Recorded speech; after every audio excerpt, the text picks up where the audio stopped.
ઓલા છેડેથી આ છેડે આવી જશે કેમ કે દર વખતે અહીંયા આવી ભાઈ ખોડિયારમાંના દર્શન કરવા ને આ એન્ડ પોઈન્ટ છે અહીં ટાપુનો ભાઈ પણ વ્યૂ બહુ મસ્ત.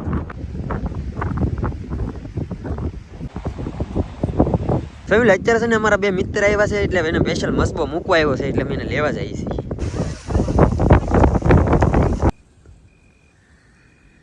ભાઈ ગુડ મોર્નિંગ મસ્ત થઈ ગયું છે ને અત્યારે ને જમવા બેસી ગયા છે. સવારમાં નાસ્તો ન હોય ડાયરેક્ટ જમવાનું જ હોય. ગાંઠિયાનું શાક બનાવ્યું છે આશુ બને, રોટલા બનાવ્યા છે આવડા બધા. વાહ વાહ વાહ બધા બેઠા છે ભાઈ જમવા. મને ભૂલાઈ ગયું મેં તો સોળેલું માર્યું છે જમી લઈ. ગઈ રાતે છે ને ખાસ મારા બે મિત્રો આવ્યા હતા પેજ ને ગાડીનું પેટ્રોલ 15 માં હું દિયો હોય આ ઓલા જેવું છે કે हमारे के 35 लाख का घाटा 35 लाख